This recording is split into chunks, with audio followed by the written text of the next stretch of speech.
So as a part of Decibel's dynamometer setup, basically there are three major components. One is the vehicle, and one is the dyno setup, and to control the overall setup we have the dyno rack. So all the power electronics, all the control systems, that is everything is there, that is laid out in the dyno rack. And we have kept it in a vertical stackable manner so that it consumes less space, and it can be also movable. So with the dyno rack, we'll start with some of the components which is there in the dyno rack, then we'll move on to the dyno setup, then the vehicle. So in the dyno rack, in the top shelf we have the PC. So the computer, it is a Windows PC. So this is used for the controlling of all the applications and to run all the dyno application and the vehicle application. So in the second shelf, we have the torque amplifier that is connected to the torque sensor. So we'll showcase the torque sensor when we go to the dyno setup. Then we have our dyno control hardware. So this takes care of the CAN communication which is happening between the vehicles as well as the dyno rack. So that is part of the second shelf. If we come to the third shelf, we have the motor control unit which is connected to the dyno load. So in the dyno we have a motor, so that motor is controlled by this motor controller. And next to the motor controller we have something called SMPS. So what it does is, it is taking input as the AC power, that is the socket, 220 volt AC power, and output is giving as 12 volt DC to power up other components, that is we have contactors, we have a lot of other 12 volt parameters. So wherever the 12 volt components are there, so it is being powered by the 12 volt SMPS. So behind that there is one more module, so that is the charging and discharging component for the dyno battery. So suppose I'll explain to you when we after we done with the dyno battery. So this one I'll explain later. So coming to the this shelf. So here it is a overall one single component. So inside that there is a lot of contactors and power switching circuitry to safely provide the power to the motor controller. And it is also powering some of the other components such as the tower light which is there and other 12 volt components. So it is something called a mini PDU, that is PDU nothing but power distribution unit, where it is distributing the LV power as well as HP power for the motor controller. So in the last shelf in the below we have the dyno battery. So this acts as a load. So here we are using the dyno motor to apply the load, the regenerative load. So in that case, wherever we have excess current producing by the motor, so that will be recharged to this battery. So then, to talk about this equipment, what it does is it can charge and discharge the battery for the dyno battery. Suppose when we are applying the regenerative load, the battery is being charged. So once it is fully charged, we need to discharge it. To discharge that, we use this equipment. So it uses CAN-based communication method. So everything is controlled via the dyno module.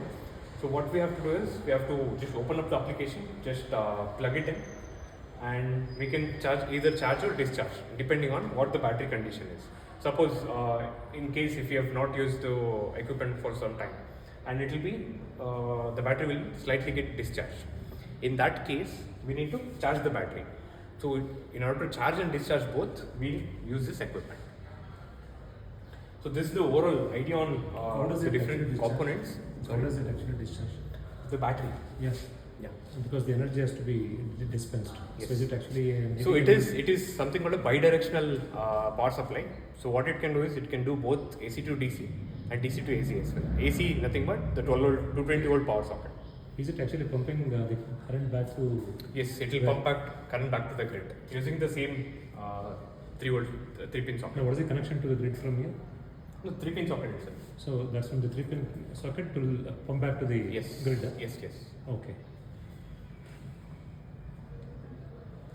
And it can do. It is something called a bidirectional power supply. Is all this mentioned in the manual because we have no clue about this. I suppose if it is mentioned, it will be useful to us. Yeah. I'll check with that. So this is the overall setup of the dyno rack. So if you have any doubts regarding dyno rack, any of the components that you didn't know. Sir? No, I think we can continue. If you have got doubts, then we can. Yeah, sure. So we suggest, so while operating this, so there is a red switch here. So please don't operate this switch because it is not good in switching loads. So please do operate with this switch because this can handle loads. So when we are trying to use this switch, you might observe some sparks.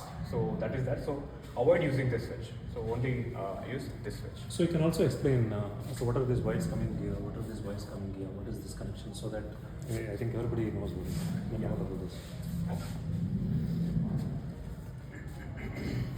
So with the computer connection, it is powered by the AC power socket and some USB connections, which is one USB connection is going to the dyno control hardware, and one USB connection is going to the vehicle itself.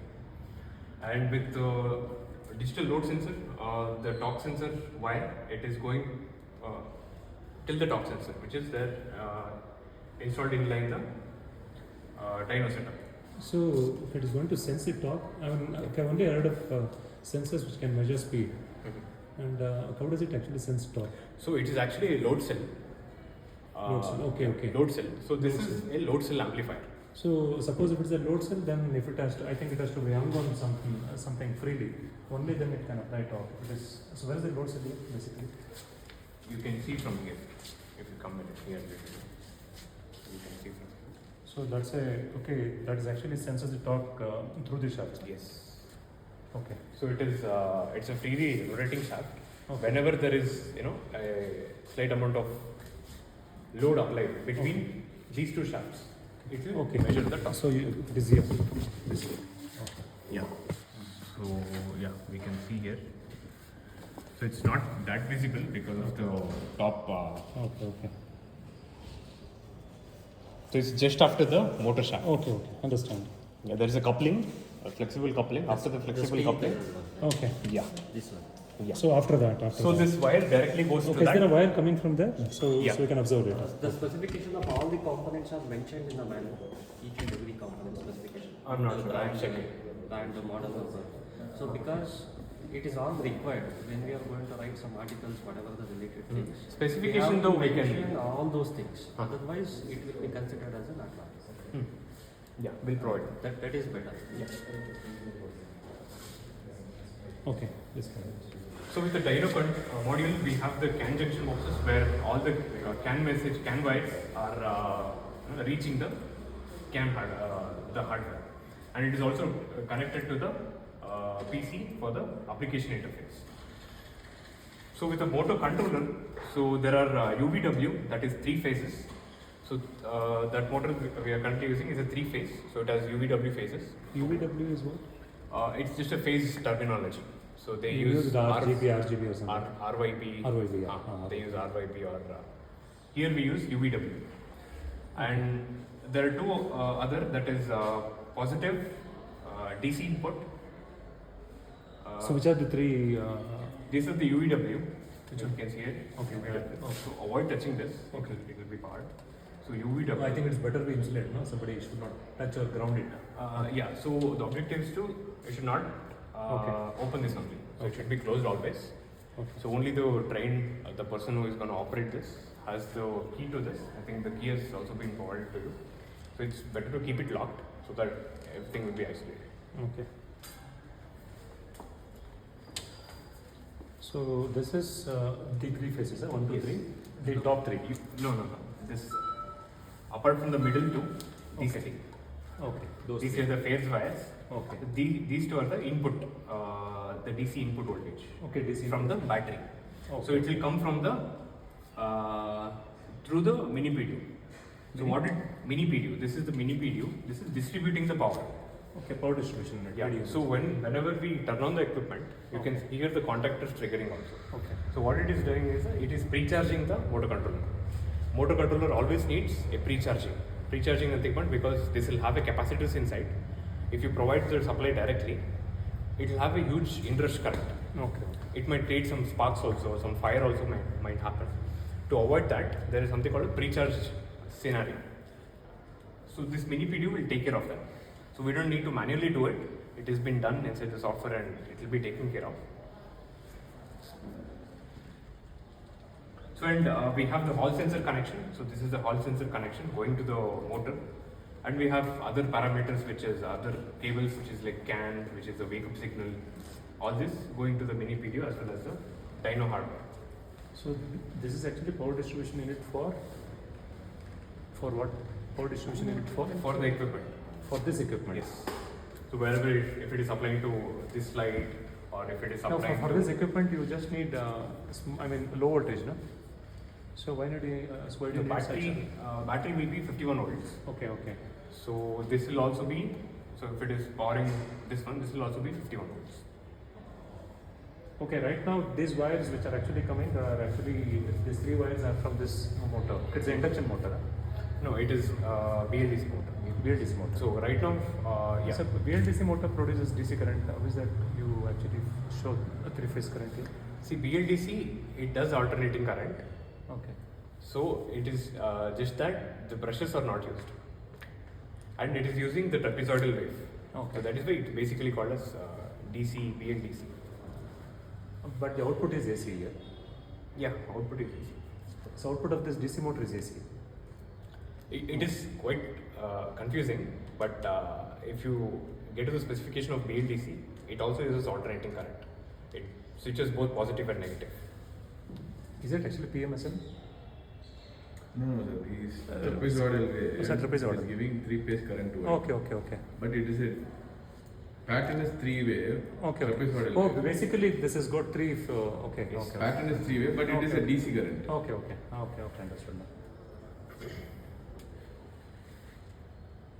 So those are DC. So from here the power comes and then now you said it's a motor controller.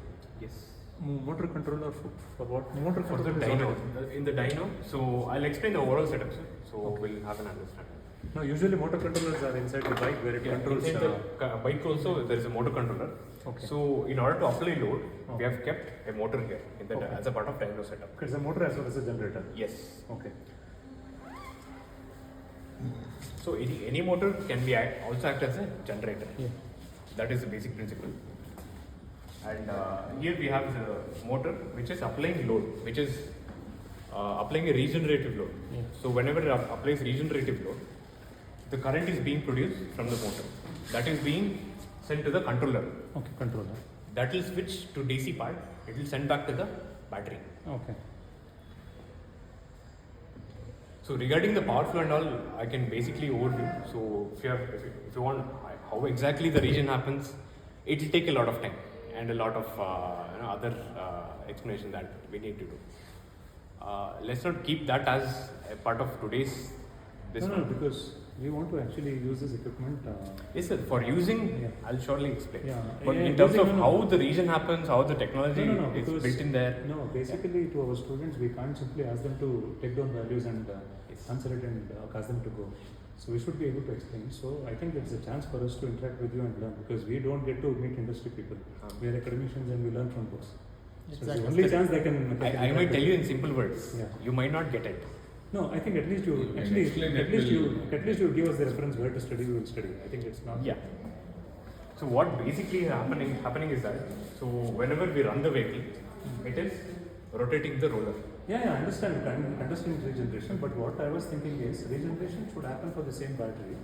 So here that is providing power to only power the wheels, and this is actually now this battery is taking away the regeneration. Yes. It is not. I think it will not give you the effective the battery utilization, no? Because when we are saying about the range, so that only provides for running the vehicle.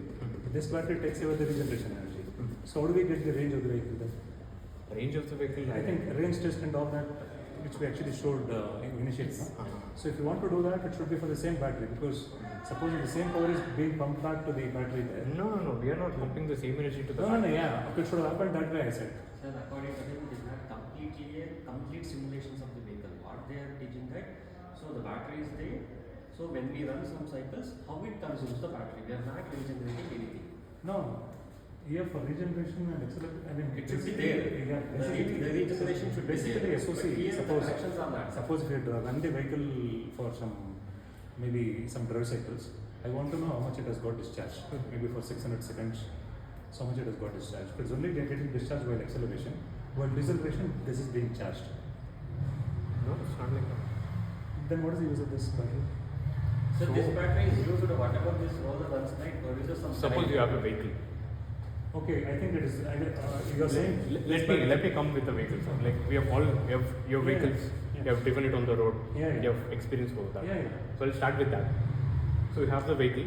You're driving down the road. Suppose you're putting it in the sensor stand. Yeah. You're trying to rotate it. It will drive freely Yeah, yeah. because no friction will be there. It Okay, will drive now you freely. understand that for acceleration it has to produce resistance, and for this motor load you have the battery. Okay, then that's in the drive cycle. We have acceleration and also deceleration. During deceleration, the battery is not getting charged there. Yeah, if some inertia will be there, Yeah. depending on the roller. So and basically, depending on the motor. when we have drive cycles, so drive cycles means so what a person which is so it's got some velocity. So when you're trying to slow down a vehicle, now the vehicle inertia short. I think it should have got back its energy, at least 30%. No, in actual vehicle it will happen. Yeah. In this it is not. No, happening. in Yeah, this- what's not happening? If you have an Acer vehicle, you are riding it, you will try to stop it. So That time, maybe reverse throttle or that something, motor will act as a generator. and it It will be charging the battery in actual vehicle. You mean the EV, Yeah. in any Yeah. EV, EV. even Acer if you drive, you are driving accelerating, and decelerating means Decelerating polarity will means, change. It will make a current to be passing to the motor. It will cut down. Whereas because of the rotation of the and inertia of the vehicle. it will charge back to the Yeah, battery. I think That is a that's- complete cycle in the vehicle. In this, it is cut down. One way it is. That's what is. It will happen in a, not like more, but less it will happen. Around 4 amps or something it will happen. Of negative recharging. So simple, I know about the IC engines, I can tell you that. For example, I'm starting the engine, like just like this setup. Okay, I'm started the engine and fuel is injecting. Okay, I'm